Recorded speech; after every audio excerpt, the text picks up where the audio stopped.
So many people have these experiences and they just don't feel comfortable talking about them. We get reviews time and time again saying, thank you for helping me feel normal. Karen's had more of a direct contact with the paranormal, whereas mine has been more about oneness and depths of who we are. I know for a fact that it's all real because of not just the conversations that we've had, but because of the conversations and the experiences that we've had through the show. There's so much more out there than we have any idea. All right, welcome to the New Age Human Podcast. I'm your host, John Estacio. Today's guests are the hosts of the Skeptic Metaphysicians podcast. It's pretty cool because their subject matter is similar to this, where it's enlightenment, expanded consciousness, and everything in between. This is a two-part series. So we go into how they overcame their personal struggles from health and just pretty much stress from your typical mainstream lifestyle, to how they share their personal stories from ghosts, Bigfoot, quantum leaping, you name it. And then the more important thing is the power of community. And as what we're building here is something powerful and strong. You're going to get firsthand experience as far as someone's story on how community has been able to change lives. Now, if you want to support the show, feel free to join the newsletter so we can stay in touch just in case there's some censorship issues, and as well as discounts for future products and services that we run into from these amazing guests, which could include you. You can also join the Telegram channel where you can join in on the conversation. Now, if you want to help us attract more amazing potential guests, leave us a 5-star review on Apple Podcasts. Also, if you're watching on YouTube, hit that like and subscribe button and share with a friend. Let's get to the show. We have Will and Karen right here. Thanks for coming on the show, guys. This is awesome. How's it going? It's going great. We're stoked. Already our conversation before we started hitting record was fun. So I'm looking forward to seeing what the heck comes out. Ooh. Yeah, I was like, let's go over the questions beforehand so there's no surprises, and maybe you can kind of mull it over while we're talking. And your reactions were pretty funny. You're like, don't steal my idea because I have this idea. Karen's Karen I got does that one. a lot. She takes my ideas all the time. What? No. She's a thief, an idea thief. I get it. Mm-hmm. That's funny. I So scan you his guys- brain. What were you saying? What did you say? No, I just said I scan his brain. Hey, you know what? We have people. I wouldn't be surprised with the amount of people that I've spoken to. I'm sure you guys. We got brain readers. We got people speaking to the ghosts of the past. It gets. I'm not surprised anymore at all. But I definitely appreciate you guys coming on. I think we're gonna have some really cool conversations. I want to give the audience an idea of what it's like to be on the other side of the mic when you're talking to people that have these abnormally amazing concepts that they know about, and we're just asking those questions, and we're going through our own discovery and our own journey. So let's start off by getting an idea of what got you guys in starting a podcast to begin with, because you guys have completely different backgrounds.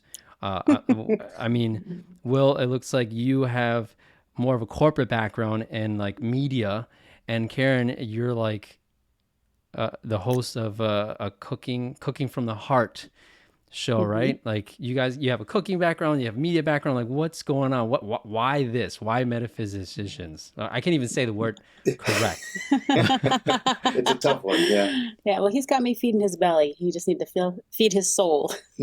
Oh, I like that. Hey, every once in a while. Right? I think the easy answer is just because we're just like everybody else. The biggest thing about our journey of discovery is we are thoroughly enjoying helping people to understand that they're not different, they're not crazy, they're not going crazy.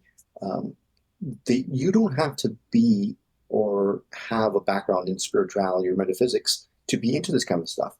More and more people are waking up from a deep slumber, and we just want to put this stuff out there in a way so that everyone can really wrap their heads around it, because it's coming. Boy, it's coming. If you think you can still keep your head under that pillow for much longer, you're in for a rude awakening because we are shifting fast. Well, and we're finding so many people are curious, and we aren't experts on anything other than asking questions that we're curious about. And, luckily enough, they tend to relate with the questions other people have as well. Yeah. Yeah. And I think in the industries that we are, they're high stress industries. During COVID, like everybody else, I had a breakdown, and I looked myself in the mirror and I did not like who I saw. And because of that, I started doing a deep dive into who I really am and who I wanted to be. And this exploration has helped me. Like the show, it's great that we're helping other people to get a handle on some of this stuff, but really, we do it for us. We're super selfish, right? We're very self-serving. We do this so that we can learn, so we can find the truth inside of ourselves, so that we can get a grip. And as a byproduct, people come along for the ride and they're learning along with us. And that's the fun part, is that we're all learning together. Mm-hmm.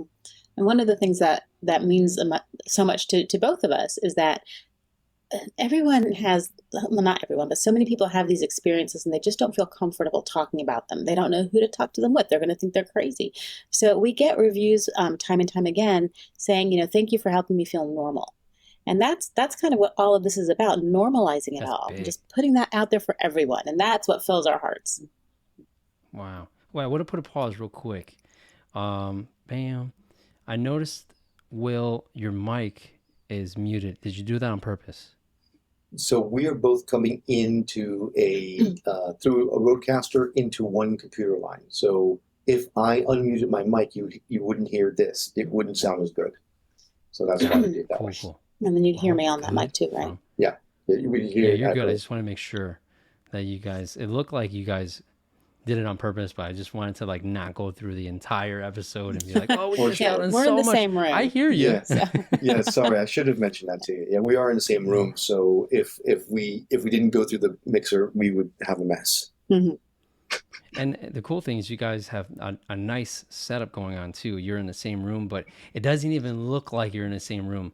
And nice. If anybody's watching, you have sparkles in the background. You guys are in space. That's literally what it looks like. You guys are in a spaceship. So it totally goes with the flow. Yeah. Well, we've been accused of being from outer space many times, so that fits within the motif, I guess.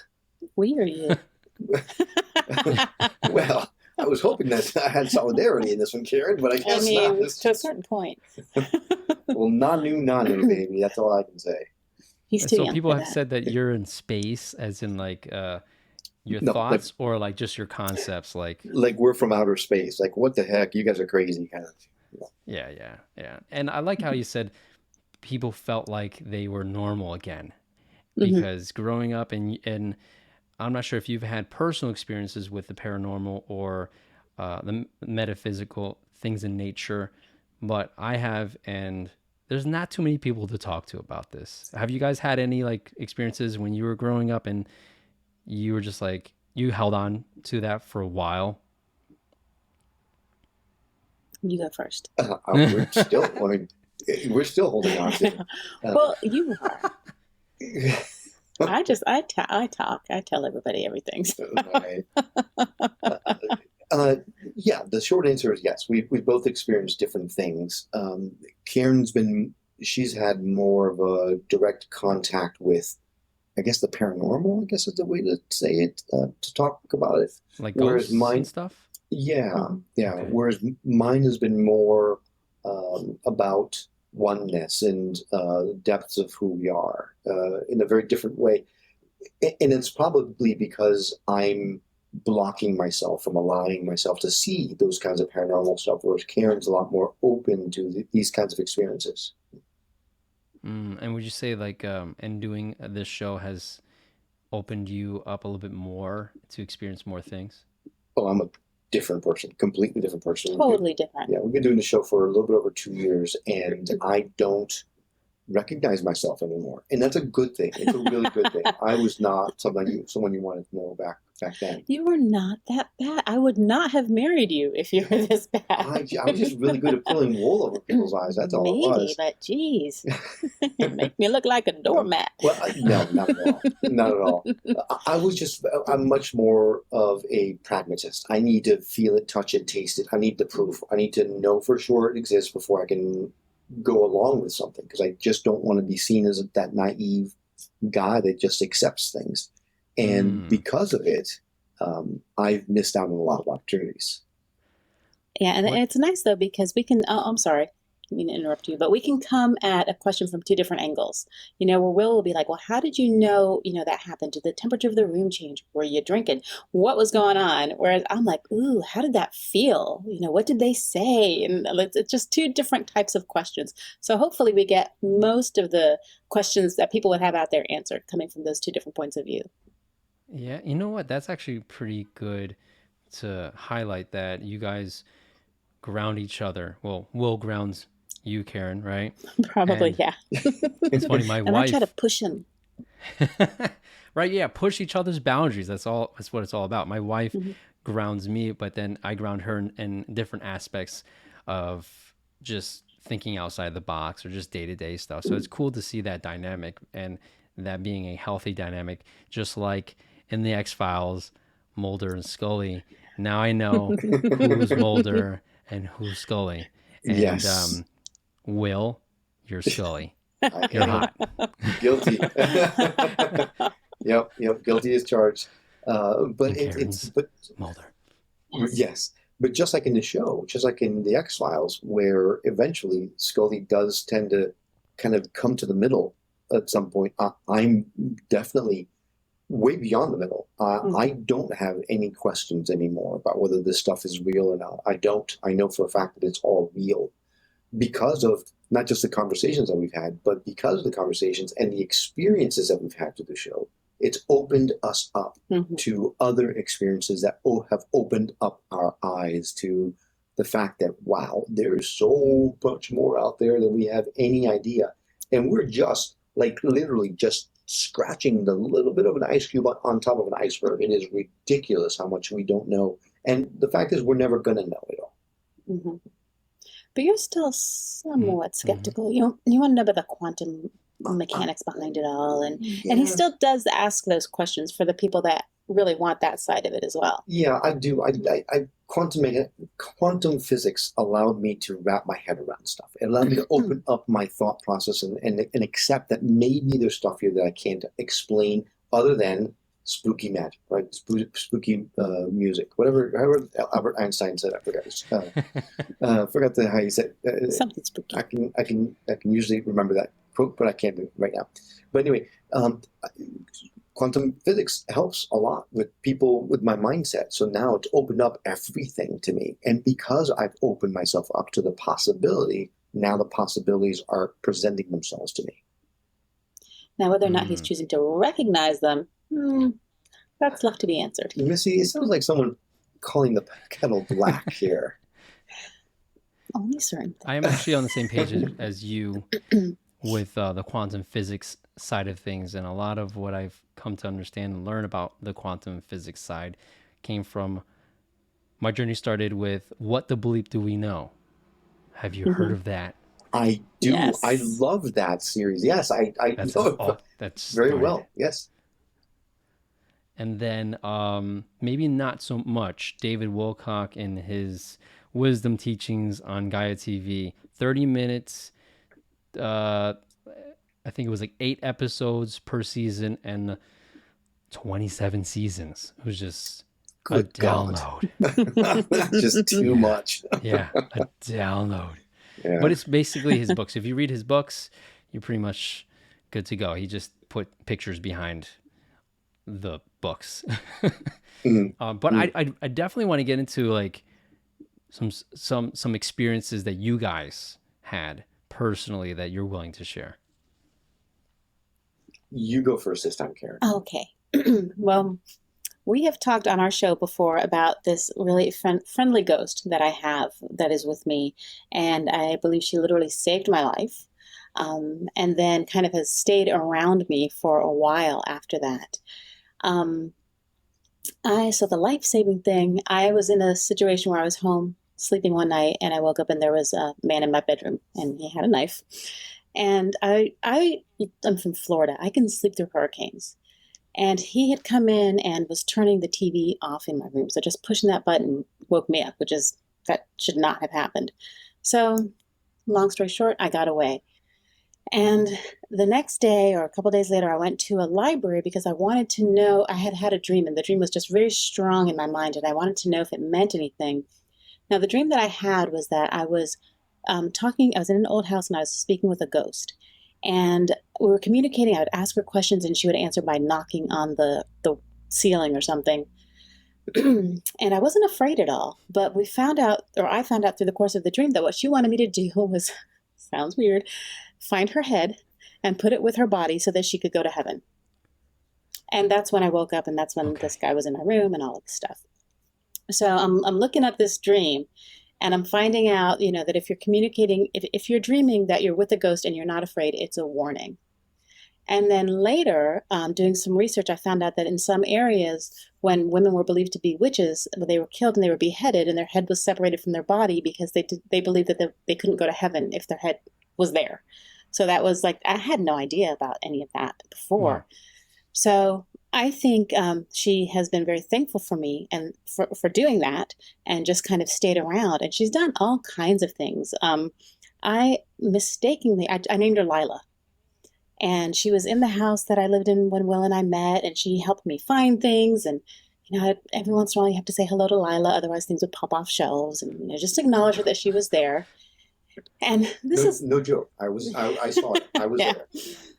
And, but I never felt, I never felt afraid. I always, when I moved into an older home, and it's happened a couple times since, I say, okay, ghost, if you're there, you are welcome to stay. Just don't freak me out and be evil. If that's the case, you have to go. But if you're nice and just, hanging out here, you're welcome to stay. So I'd had this conversation with Lila. Well, we were back in that house. We own it. It's a rental property now. And recently, and we were fixing something off. I was trying to scrape paint off windows. And I'm sitting there literally with my thumbnails scraping this paint off. And it hits me. Her name's not Lila. It's Beulah. Now, Beulah was one of the owners of the house. It's only been owned by women. And she, I think, was the second or third owner on there. And I'm like, I think before when I came up with Lila, I wasn't as open. And the minute I'm like, oh, it's Beulah, I look down and I kid you not, 3 feet, well, maybe 2 feet from me on that window ledge, there's a razor blade scraper. So I just, thank you, Beulah, and scraped off. And it wasn't there. I mean, was there scraping it with my thumbnails and I had, I would have seen it.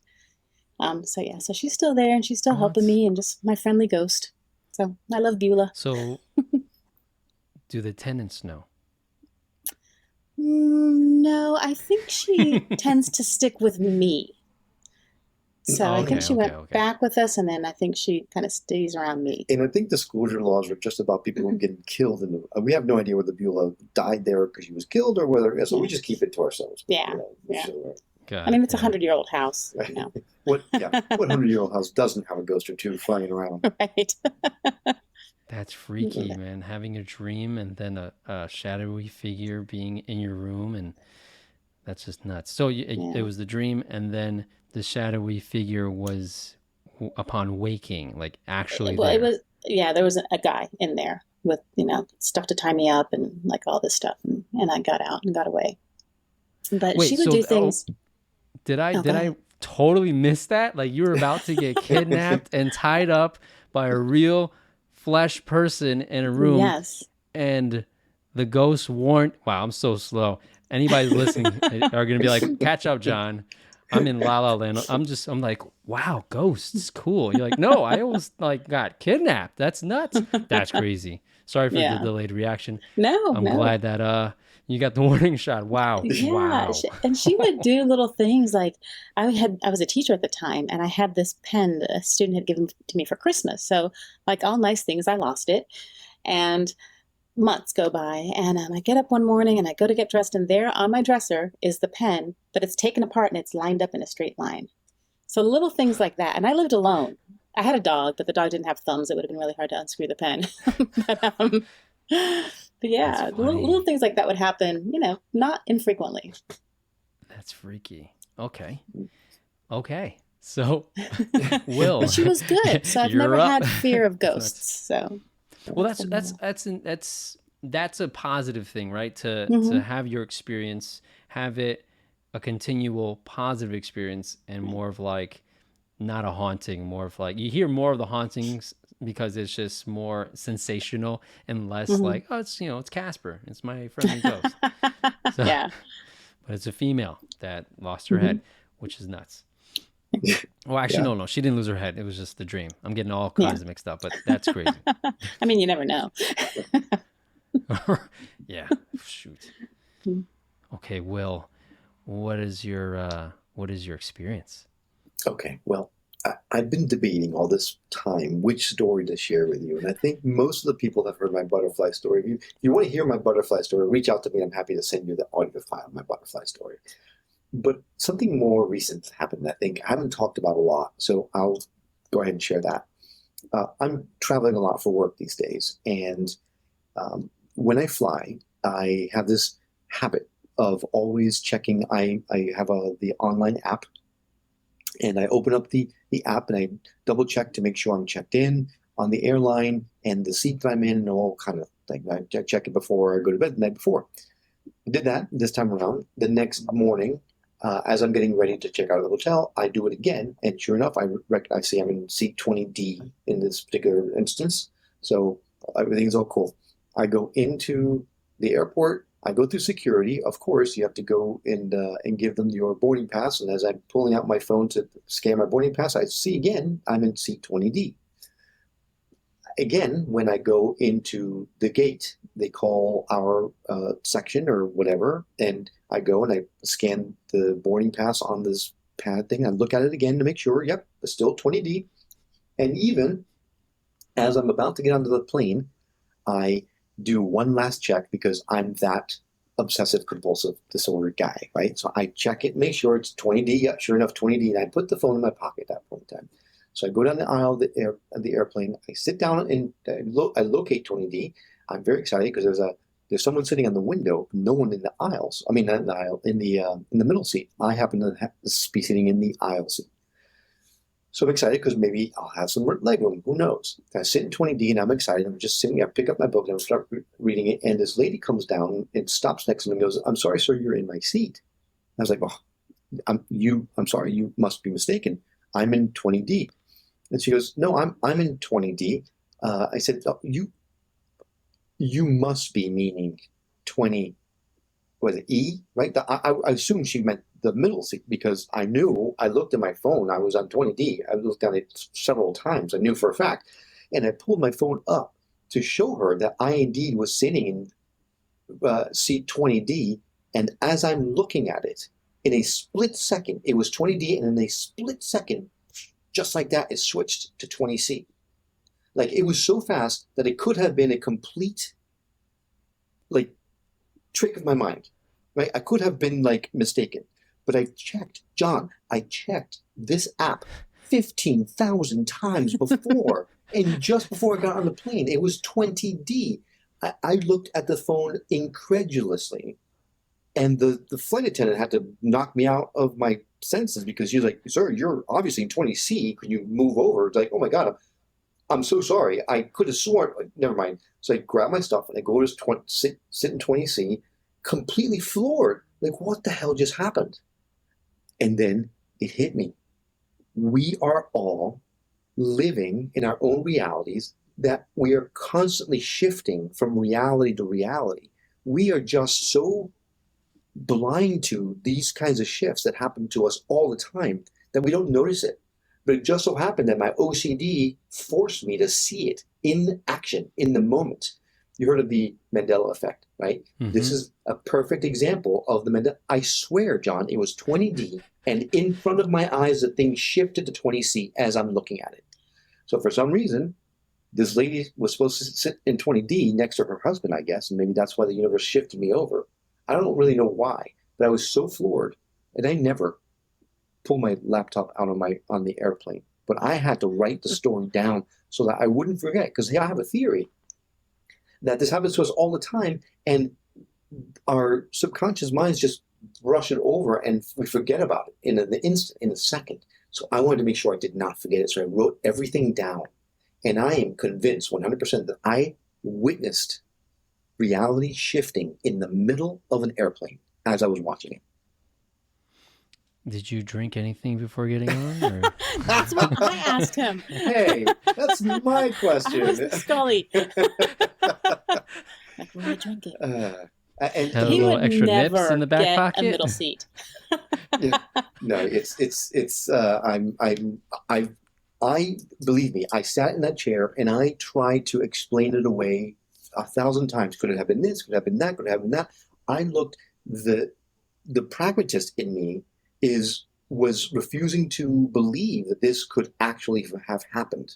But because I've been doing the show for so long now, and I'm much more open to Karen's point, I'm much more open to things, that side of me was going, well, cut the crap. Cut the crap. You've been asking for proof. You've been asking for proof. Here's your proof. Stop trying to talk it away. Stop trying to rationalize it. And finally, I just decided, you know what? Screw it. Yes, I'm going to believe that this is proof that we are in a very mysterious universe that we're living in right now. And no matter how much I tried, the pragmatic side of me tried to explain it away, it couldn't. It couldn't. So I just let it go. And I'm just living with the belief that, with the knowledge, that we are living in a very strange universe. I was reflecting on what you said, and I was thinking of all the logical things that you might have gone through after looking at your seat for 4 times before you sat down, and then At least 4 additional times. time, and then it just looking at it and seeing it flip. That's even more crazy, without any drugs or alcohol. So that's very interesting. And I'm thinking, you know what? What if the flight, whoever manages that flight, maybe they swapped your seat, but for them to do it, everything else has to switch. I'm sure this like she was in your seat, and then someone why would she swap seats over? It's weird. Why would you? Because you were still in aisle seat, right? I think D is still an aisle seat. I just crossed the aisle. Yep. Yeah. So why would you swap aisle seats? Well, Exactly. I thought about that, and I thought maybe they had shifted my seat, and the app just hadn't updated. But I had refreshed that app several times. As I'm looking, I refresh it every time because I want to make sure I got the right seat. There was nothing like that happening. It was literally, usually when the app refreshes, it will, that little circle of death thing. It'll happen like for a second before it switches. This was a 20D. No, it's 20C. It was faster than that. It was a blink of an eye. The blink of an eye changed from 20D to 20C without. It was a literal shift in reality. I don't know how else That to reminds explain. me of quantum leaping. Mm-hmm. Yes. Where So people do that on purpose for avoiding traffic, right? Right. No, you're right. You're right. We've talked to people that have mentioned, what was it, reality transurfing, where we actually, what you do when you've heard of manifesting, right, the law of attraction. What the theory is that what you're actually doing is you are shifting yourself to another reality where you have that thing that you're trying to manifest. You just shift. So quantum physics, here we go again, states that every possibility in the universe, everything that could possibly be happening, is happening concurrently at the same time. And what we're doing is we're flipping from one reality to the next. So when you manifest a red Volkswagen, you want a red Volkswagen, and you work really hard to make that happen, you shift into a reality where you have that red Volkswagen, and that red Volkswagen comes into your life because of that shift that you do. That's the theory, and we've talked about people that do that. They call it quantum jumping or reality transurfing. Yeah, you're just moving your consciousness to different little realities. Yeah, I feel bad for the person you swap with, right? I know, right? They get that shim sham. I was so close. I did all the work. Damn it! They walk up to the dealership and they're like, where's my car? And you're like, No, showing up. This There's is only a yellow. blue one. I said red. This is yellow. I don't understand. Right. I mean, I did all the gets work. the rabbit hole gets deep because Mm. to Karen's point, right? It's your consciousness. So really, which consciousness is the real consciousness, right? We're all conscious in all realities. So how is it? Like, Or do are we? we? Oh my God! Here we go. Or it's like shells everywhere and just popping into different ones. I mean, we're talking to Right? people Whack-a-mole. that said that we. Wow, Yes, damn it. so violent. That game is so violent. But Yes, it is. we've talked to people that say that I completely lost my train of thought. So let's just go on. It's funny because people are often surprised that we've been doing this podcast together for a long time, that we don't have the same beliefs. And we do have similar beliefs in some regards, but in some ways we're like, nope. I'm like, nope, you're wrong. He's like, nope, you're wrong. Or, not necessarily wrong. We don't say wrong anymore, but Thank you, I yes. believe this, well, I believe that. But a lot of times they're vastly different. And, that's kind of the fun of it. Keeps things interesting. Conversations flowing. All right, that wraps up part 1 of this 2-part series episode. Next week, we're going to go deeper into their personal stories, and we're going to highlight the power of community and how that can break physics and break your reality. You're not going to want to miss it. Stay tuned for next week. I'll see you then. See ya.